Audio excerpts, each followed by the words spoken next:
ایک طویل عرصے کے بعد میں آسیہ سحر آپ کی خدمت میں ایک بار پھر حاضر ہوں۔ اس بار میں آپ کو کوئی افسانہ نہیں سنا رہی، بلکہ اس سے کچھ بڑھ کر یہ قائد اعظم کا ایک حیران کن انٹرویو ہے جو ان کے مزار پر لیا گیا ہے، جسے میں نے کئی ماہ کی محنت اور شدید مطالعے کے بعد تیار کیا ہے۔ اس انٹرویو کی خاص بات یہ ہے کہ اس کے سوالات میں نے تیار کیے ہیں، مگر جوابات قائد اعظم نے دیے۔ جی ہاں، ان کی مختلف تقریروں، تحریروں اور ان کے بارے میں لکھی گئی کتابوں سے میں نے اخذ کیے ہیں، اور صرف یہ سچائی پر مبنی ہے۔ آپ اسے میری طرف سے 14 اگست کا ایک گفٹ سمجھیں۔ قارئین اکرام، میں آپ کو اپنے بچپن کا ایک واقعہ سنا دوں، پھر قائد سے ملاقات بھی کرواتی ہوں۔ ایک مرتبہ کیا ہوا کہ میں اپنی دیرینہ دوست اور اس کے گھر والوں کے ساتھ مزار قائد کی سیر کے لیے گئی۔ سیر کا لفظ میں نے اس لیے استعمال کیا کیونکہ اس وقت میں قائد کے مزار کو ایک سیر کرنے والی جگہ ہی سمجھتی تھی، اور بچپن ہو یا لڑکپن، سیر کا تصور ہی بڑا دلکش ہوتا ہے، اس لیے میں بہت خوش تھی۔ گاڑی کے رکتے ہی بے صبری کے ساتھ میں اتری اور تیزی سے اندر جانے لگی، جبکہ میری دوست، اس کے والد اور دوسرے گھر والے وہیں صدر دروازے پر ہی رک گئے۔ میں نے مڑ کر دیکھا، وہ اپنے جوتے اتار رہے تھے۔ میں نے حیرت سے اندر کی جانب دیکھتے ہوئے سوچا، ابھی تو مزار کا احاطہ ہی شروع ہوا ہے، اصل مزار کافی اندر ہے، مگر مجھے کچھ پوچھنے کی مہلت ہی نہ ملی، کیونکہ میری دوست کے ابو نے ایک شاپر میری طرف بڑھاتے ہوئے کہا، بیٹی جوتے اس میں ڈال کر ہاتھ میں پکڑ لیں۔ انکل، ہم جوتے اتار کر اتنی دور ننگے پیر چلیں گے؟ انہوں نے کہا، جب کسی بزرگ ہستی سے ملنے جاتے ہیں تو ادب کا پورا خیال رکھتے ہیں۔ بزرگ ہستی؟ میں کچھ نہ سمجھی اور بول پڑی، مگر یہ تو قائد اعظم ہے۔ انکل کے چہرے پہ گہری سنجیدگی چھا گئی اور آنکھوں میں عقیدت کی ہلکی سی نمی تیرنے لگی۔ قائد اعظم ایک بہت بڑی بزرگ ہستی ہے۔ ان کے لہجے میں اتنا یقین تھا کہ وہ یقین میرے دل میں اترتا چلا گیا، بالکل ایسے جیسے کہ زمین میں بیج بویا جاتا ہے اور پھر اس بیج میں سے ایک ننھی کوپل پھوٹتی ہے اور دھیرے دھیرے وہ ننھی کوپل ایک تناور درخت کی شکل اختیار کر لیتی ہے۔ میری عمر کی منزلیں جیسے جیسے بڑھتی گئیں، میرے یقین کا پودا بھی بڑھتا گیا۔ قائد اعظم ایک بزرگ ہستی ہیں، اس یقین کا تناور درخت میرے سر پہ اپنی شفقت کا سایہ پھیلاتا چلا گیا، اور پھر میرا قائد اعظم سے ایک ذہنی رابطہ استوار ہونا شروع ہو گیا۔ اس کی بڑی وجہ یہ تھی کہ میرے آفس کا راستہ قائد کے مزار کے سامنے سے گزرتا تھا۔ مجھے جب بھی وقت ملتا میں قائد کے مزار پر حاضری کے لیے چلی جاتی۔ دھیرے دھیرے مجھے لگا قائد کے مزار پر جانا اتفاق یا حادثہ یا عادت نہیں، بلکہ میرا جانا ایسے تھا جیسے کسی نے میری ڈیوٹی لگا دی ہو یا پھر کوئی میرا منتظر ہو، بالکل ایسے جیسے گھر کے بڑے بوڑھے آپ کے گھر واپس آنے کا انتظار کرتے ہیں۔ لہٰذا میں نے تواتر سے جانا شروع کر دیا۔ پھر میں اور قائد کا مزار ایک دوسرے سے مانوس ہوتے چلے گئے۔ مجھے اپنی کتاب ہیرو کی کہانی لکھنے کا خیال آیا تو کتابیں اٹھا کر میں قائد کے مزار کے احاطے میں لگے درختوں کے سائے میں جا بیٹھتی اور گھنٹوں سکون سے لکھتی رہتی۔ ایک دن کیا ہوا کہ لکھتے لکھتے میں نے سر اٹھایا تو سامنے کے برآمدے میں قائد اعظم کو پروقار انداز میں ٹہلتے دیکھا۔ وہ سگار پیتے ہوئے آہستہ آہستہ چل رہے تھے، جیسے کچھ سوچ رہے ہوں۔ ارے میں تو ہکا بکا رہ گئی۔ دوپہر کا وقت تھا، مزار پر اکا دکا لوگ ہی آ جا رہے تھے۔ حیرت ہے کسی نے بھی قائد کو دیکھ کر رکنے یا بات کرنے کی کوشش نہیں کی، مگر مجھے تو جیسے پڑ لگ گئے۔ تیز تیز قدم اٹھاتی سیڑھیاں چڑھتی قائد کے قریب جا کر کھڑی ہو گئی۔ وہ ٹہلتے ٹہلتے رک گئے۔ میں نے خوشی سے بے حال ہوتے ہوئے ادب سے آہستگی سے سر جھکا کر سلام کیا۔ قائد نے سر کو ہلاتے ہوئے جواب دیا اور سوالیہ نظروں سے مجھے دیکھا۔ قائد کے گرد رعب اور دبدبے کا ایک ایسا حالہ تھا کہ بات کرنے کی ہمت نہ پڑتی تھی۔ مجھے اور تو کچھ نہ سوچا، بس اپنی صحافیانہ عادت سے مجبور ہو کر جلدی سے سر جھکا کر درخواست کر ڈالی، قائد اعظم مجھے آپ کا انٹرویو کرنا ہے۔ میرا انٹرویو؟ انہوں نے حیرت سے مجھے دیکھا۔ جی قائد، آپ کا انٹرویو، میں نے ہمت جمع کر کے کہا۔ اب اس کی کیا ضرورت ہے؟ میرے بارے میں بہت ساری کتابیں لکھی جا چکی ہیں، آپ انہیں دیکھ لیں۔ قائد نے حسب عادت دو ٹوک انداز میں جواب دیا۔ قائد میں موجودہ دور کے پاکستانی نوجوانوں کے لیے آپ کا انٹرویو کرنا چاہتی ہوں۔ میں نے دیکھا نوجوانوں کے نام پر قائد کی آنکھیں چمکنے لگی۔ میں نے مزید ہمت کی۔ قائد، پاکستان کے نوجوان آپ سے اور اس ملک پاکستان سے بہت محبت کرتے ہیں، مگر انہیں مناسب رہنمائی نہیں مل رہی، اور پھر یہ کہ وہ آپ کے بارے میں بہت کچھ جاننا بھی چاہتے ہیں۔ اچھا، قائد کے لبوں پہ ہلکی سی مسکراہٹ پھیل گئی۔ تم آ جاؤ، کل صبح آ جاؤ۔ میں ایک دم خوش ہو گئی۔ کہاں قائد، اور کتنے بجے؟ ویسے تو اب میں وقت کی قید سے آزاد ہو چکا ہوں، مقام بھی میرے لیے کوئی اہمیت نہیں رکھتا، مگر تمہاری آسانی کے لیے کل صبح 9 بجے اسی جگہ جہاں تم ہر وقت بیٹھی رہتی ہو۔ بہت بہت شکریہ۔ میرا خوشی سے برا حال تھا۔ قائد کا انٹرویو، اوف، میرے لیے کس قدر اعزاز کی بات تھی۔ رات بے چینی سے گزری، نیند میری آنکھوں سے کوسوں دور تھی، اور اس کی وجہ خوشی کے ساتھ ساتھ دانت کا شدید درد تھا۔ صبح ہوتے ہوتے دانت کا درد اتنا بڑھ گیا کہ میرے لیے منہ کھولنا دشوار ہو گیا۔ سوچا قائد سے معذرت کر لوں، پھر سوچا پتہ نہیں قائد کے پاس موبائل بھی ہے کہ نہیں، میں نے تو ان سے نمبر بھی نہیں مانگا۔ صبح چونکہ دیر سے اٹھی، اس لیے بھاگم بھاگ تیار ہو کر مزار پہنچی۔ دیکھا تو میری مخصوص بینچ پہ قائد اعظم پہلے سے موجود ہے۔ ان کے چہرے پہ ناراضی اور غصہ تھا، ظاہر ہے میرے دیر سے پہنچنے پر۔ میں نے جاتے ہی معذرت کی اور بتایا کہ رات بھر دانت میں درد تھا، اس لیے صبح آنکھ دیر سے کھلی۔ قائد نے فرمایا، جب کوئی مقصد سامنے ہو تو چھوٹی موٹی تکلیفوں کی پرواہ نہیں کرنی چاہیے۔ مجھے تپِ دق تھی، جسے ٹی بی کہا جاتا ہے۔ آپ جانتی ہیں میرے زمانے میں یہ بیماری اتنی خطرناک تھی جتنی کہ آپ کے زمانے میں کینسر۔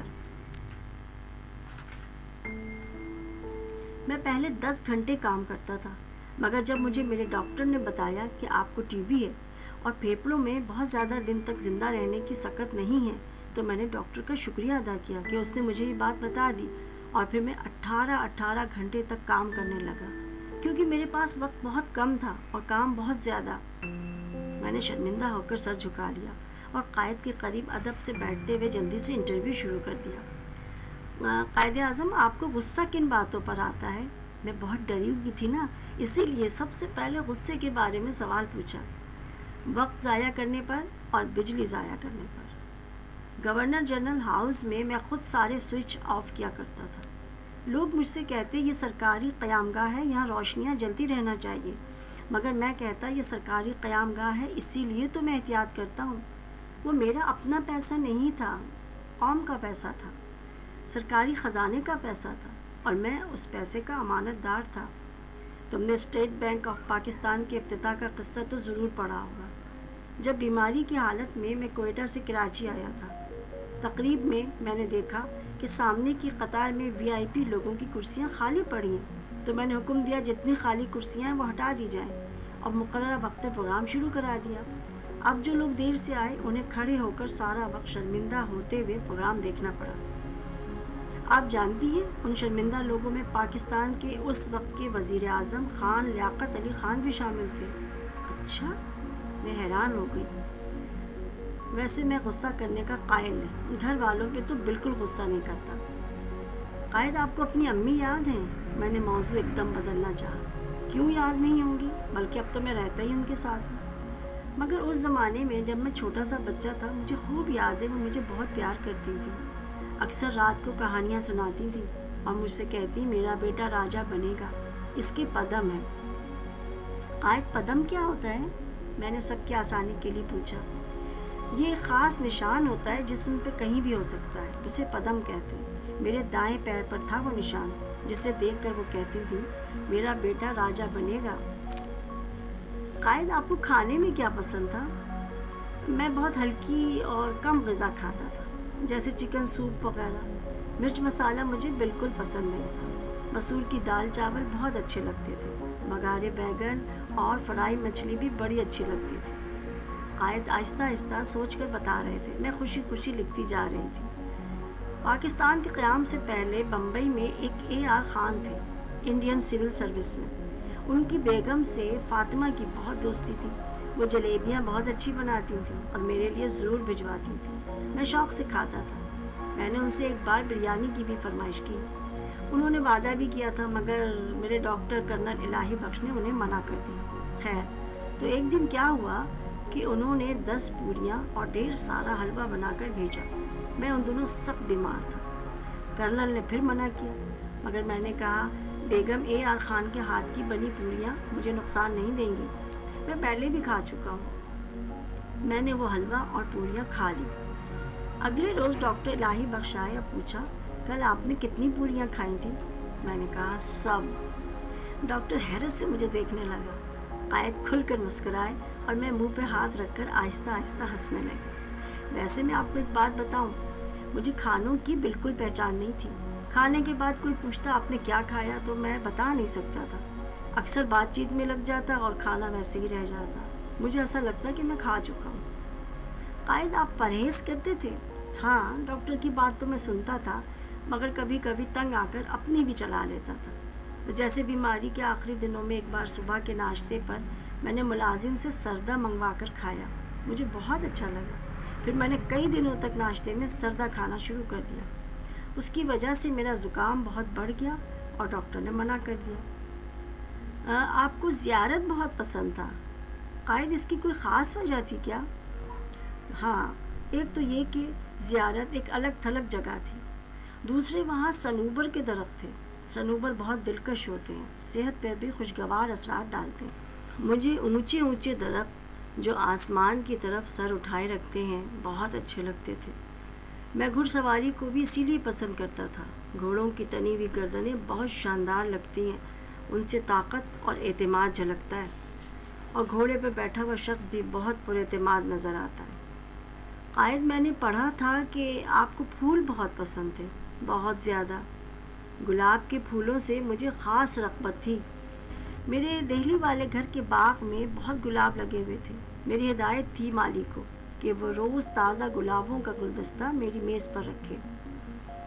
جب میں کسی بات پر غور کرنا چاہتا تھا تو باغ میں چہل قدمی کرتا تھا، مجھے ٹہل ٹہل کے سوچنا اچھا لگتا تھا۔ آپ نے پہلی بار جناح کیپ کب پہنی تھی؟ کیونکہ بعد میں تو وہ کیپ آپ کی شخصیت کا حصہ بن گئی تھی۔ ہاں، 1935 کے مسلم لیگ کے جلسے میں پہنی تھی۔ اس روز نواب اسماعیل خان ایک سموری ٹوپی پہن کر آئے تھے۔ میں نے ٹوپی ان سے مانگ کر اپنے سر پہ رکھ لی۔ سب کو بہت پسند آئی۔ پھر اسی ٹوپی میں کئی تصویریں لی گئیں۔ اچھا یہ بتائیے آپ کو کیسے لوگ پسند آتے ہیں؟ اصول پسند، صاف گو اور ضدی، قائد نے برجستہ جواب دیا۔ 1937 سے 1940 تک جب میں شملہ جاتا تھا تو ایک مخصوص اسٹینوگرافر کو اپنے کام کے لیے بلایا کرتا تھا۔ سید مجاہد حسین اس کا نام تھا۔ مجھے اس کا کام بہت پسند تھا۔ وہ بھی میری بہت عزت کرتا تھا، بلکہ اسے مجھ سے محبت تھی۔ مگر جب میں نے اسے بمبئی لے جانے کی بات کی تو اس نے صاف جواب دیا کہ صاحب میں اپنی بیوی اور بچوں سے دور نہیں رہ سکتا۔ میں خوش ہوا اور کہا تم بھی میری طرح ہو، اصول پسند، صاف گو اور ضدی۔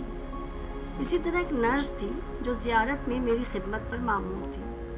ایک روز اس نے میرا ٹمپریچر لیا اور جانے لگی تو میں نے اس سے کہا آپ مجھے میرا ٹمپریچر بتائیں گی؟ اس نے کہا سوری، میں صرف ڈاکٹر کو ٹمپریچر بتانے کی پابند ہوں۔ میں نے اصرار کیا تو اس نے کہا جناب یہ میرے پیشے کے اصولوں کے خلاف ہے، اور کمرے سے چلی گئی۔ مجھے بہت خوشی ہوئی۔ میں نے قریب کھڑی فاطمہ سے کہا فاطی، مجھے ایسے لوگ بہت پسند ہیں جو اصولوں پہ سمجھوتا نہ کریں اور کسی بھی شخصیت کے روپ میں نہ آئیں۔ قائد آپ نے بڑی قیمتی بات کی ہے، اس پر مجھے پاکستان کے طالب علم یاد آ گئے۔ آپ موجودہ دور کے طالب علموں سے کیا کہنا چاہتے ہیں؟ طالب علموں سے صرف ایک بات کہنا چاہوں گا، تم لوگوں نے چیونٹی کو دیکھا ہے؟ کتنی چھوٹی سی چیز ہے مگر وہ دور دور سے چیزیں جمع کر کے اپنے گھر میں لاتی ہے۔ اس کام کے لیے سینکڑوں چکر لگاتی ہے مگر اپنے مقصد کو حاصل کرنے میں تھکن محسوس نہیں کرتی، مسلسل کوشش کرتی ہے اور بالآخر اپنا مقصد یعنی کھانا جمع کر لیتی ہے، پھر آڑے وقت میں سکون اور آرام سے رہتی ہے۔ اسی طرح انسانوں کی زندگی میں طالب علمی کا زمانہ شدید محنت کا زمانہ ہوتا ہے۔ آج تم اپنی محنت سے جو کچھ حاصل کرو گے وہ عملی زندگی میں تمہارے بہت کام آئے گا۔ اور ایک بات، قائد نے انگلی اٹھا کر کہا، متحد رہنا، اتحاد تمہارے ملک کی غربت کو امارت میں بدل دے گا۔ قائد ہمارے دور کے بچوں سے بھی کوئی بات کریں، اس دور کے بچوں کو کیا کرنا چاہیے؟ مطالعہ کرنا چاہیے، زیادہ سے زیادہ مطالعہ۔ قائد نے اپنے مخصوص انداز میں جواب دیا، مطالعہ کریں تاکہ دنیا سے باخبر رہیں، اپنی تاریخ سے باخبر رہیں۔ تاریخ ہی ہمیں بتاتی ہے کہ قوموں نے کس طرح ترقی کی۔ ہر مسلمان لڑکے اور لڑکی کو اپنی معلومات بڑھانی چاہیے۔ قائد، آپ نے لڑکیوں کی بات کی ہے تو یہ بتائیے کہ آپ لڑکیوں کی ترقی کے قائل ہیں؟ ارے! قائد نے اس بے وقوفی کی بات پر مجھے غور سے دیکھا۔ اگر میں لڑکیوں کی ترقی کا قائل نہ ہوتا تو فاتح کو ہر وقت ساتھ رکھتا۔ انہوں نے الٹا مجھ سے سوال کر ڈالا۔ ہر تقریب، ہر موقع پر وہ میرے شانہ بشانہ ہوتی تھیں۔ میں نے فاتح کو خاندان بھر کی مخالفت کے باوجود کانوینٹ میں داخل کرایا۔ میری دوسری بہن شیری نے میری ہدایت پر کار چلانا سیکھی تھی۔ اس وقت بمبئی کے اخبارات میں یہ خبر چھپی تھی کہ مشہور بیرسٹر محمد علی جناح کی بہن شیری جناح نے کار چلانا سیکھ لی۔ مجھے بہت خوشی ہوئی تھی اس روز۔ لڑکیوں اور عورتوں کو ملک کی ترقی میں ضرور حصہ لینا چاہیے۔ انہیں چاہیے کہ وہ ضرور مردوں کے ساتھ کام کریں، مگر مغربی زندگی کی برائیوں سے بچتے ہوئے۔ لڑکیاں جتنی تعلیم حاصل کر سکتی ہیں ضرور کریں، کیونکہ مسلمان عورتیں اب بھی تعلیم کے میدان میں بہت پیچھے ہیں۔ میں فاتح اور اس کی سہیلیوں سے کہا کرتا تھا، تم لوگ کپڑوں اور دوپٹوں کی میچنگ اور موضوعات سے باہر نکلو اور سماج کے لیے کام کرنے کی سوچو۔ ایک بار میں نے خواتین سے کہا تھا وہ رائفل شوٹنگ کی پریکٹس کریں، رائفل چلانا سیکھیں تاکہ بوقت ضرورت اپنی حفاظت کر سکیں۔ میں سمجھتا ہوں کہ لڑکیوں کو اپنی کفالت خود کرنے کے لیے اپنے پیروں پر کھڑا ہونا بہت ضروری ہے، تاکہ وقت پڑنے پہ وہ کوئی فیصلہ کر سکیں۔ قائد، میں نے سنا ہے آپ اکثر غریب بچوں کی فیس اپنی ذاتی جیب سے دیا کرتے تھے۔ قائد سوچ میں گم ہو گئے۔ مجھے لگا وہ جواب دینا نہیں چاہتے، مگر چند لمحے خاموش رہنے کے بعد انہوں نے فرمایا، میں کس کس کی فیس ادا کرتا؟ ان کے لہجے میں دکھ تھا۔ بڑے عجیب حالات تھے وہ۔ نیا ملک تھا، وسائل بے حد کم اور مسائل بہت زیادہ۔ وہ دوبارہ کچھ سوچنے لگے۔ اصل میں لوگ مجھ سے سفارش کروانا چاہتے تھے۔ وہ سمجھتے تھے میری سفارش پر ان کا کام بن جائے گا۔ اول تو میں سفارش کے خلاف ہوں، دوسرے یہ کہ میرے کہنے سے کیا ہوتا ہے، جب سرکار کے پاس پیسہ ہی نہیں تھا، اس لیے میں اپنی ذاتی جیب سے پیسے ادا کر دیتا تھا۔ میرا ایک بیرا تھا، میر محمد خان، پاکستان بننے کے بعد میرے پاس آیا اور بولا، صاحب آپ مجھے خط لکھ کر دے دیں میرے بچے کی فیس معاف کروانے کے لیے، میں غریب آدمی ہوں، فیس نہیں دے سکتا۔ میں نے پوچھا تمہارے بچے کی فیس کتنی ہے؟ وہ بولا 30 روپے۔ میں نے کہا یہ 30 روپے ہر ماہ تم مجھ سے لے لیا کرو، مگر میں تمہیں خط لکھ کر نہیں دے سکتا، کیونکہ اگر میں تمہیں خط لکھ کر دوں گا تو مجھ پر لازم ہوگا کہ پاکستان کے ہر بچے کی فیس معاف کرواؤں، کیونکہ پاکستان کے تمام بچے میرے بچے ہیں۔ میں نے دیکھا قائد کی آنکھوں میں آنسوؤں کی نمی تیر رہی تھی۔ قائد، آپ نے اپنے بارے میں بہت ساری باتوں کی وضاحت کر دی ہے، بس ایک بات رہ گئی ہے، وہ یہ کہ آپ کس فرقے یا کس مسلک سے تعلق رکھتے تھے۔ کوئی لکھتا ہے کہ آپ آغا خانی تھے، کوئی کہتا شیعہ، کسی نے لکھا آپ سنی العقیدہ تھے، تو کسی نے ثابت کیا کہ خوجہ۔ آج آپ خود ہی بتا دیں۔ میں نے اپنے اس طویل سوال کے آخر میں قائد کو غور سے دیکھا۔ کاش کہ میں پہلے دیکھ لیتی تو سوال ادھورا چھوڑ دیتی۔ قائد اعظم کے چہرے سے شفقت والی مسکراہٹ اچانک غائب ہو گئی اور وہاں غصے اور جلال کے آثار نمایاں تھے۔ What nonsense! قائد کی آواز اتنی تیز تھی کہ میرے ہاتھ سے قلم چھوٹ گئی۔ میں پہلے بھی کئی بار بتا چکا ہوں کہ میں صرف مسلمان ہوں، محمدی مسلمان، اور بس۔ میں فرقوں اور مسلکوں پہ یقین نہیں رکھتا۔ ان کے لہجے میں شدید اکتاہٹ اور بیزاری تھی۔ یاد رکھیں، انہوں نے ایک بار پھر انگلی اٹھا کر غصے سے مجھے دیکھا، یہ فرقے اور یہ مسلک آپ کو کبھی بھی ایک قوم نہیں بننے دیں گے۔ مارے ڈر کے میں جلدی جلدی سر ہلانے لگی۔ مگر یہ کیا؟ پارک کی وہ بینچ اور میرے قریب کی وہ خالی جگہ میرا منہ چڑھا رہی تھی۔ قائد، میں نے ہلکے سے پکارا، قائد اعظم۔ میں کھڑی ہو گئی۔ قائد اعظم آپ کہاں ہیں؟ میری آواز آنسوؤں سے رند گئی۔ مجھے معاف کر دیجیے، پلیز پلیز واپس آ جائیے، ابھی تو مجھے آپ سے بہت ساری اہم باتیں پوچھنی تھیں۔ واپس آ جائیے قائد اعظم، پلیز۔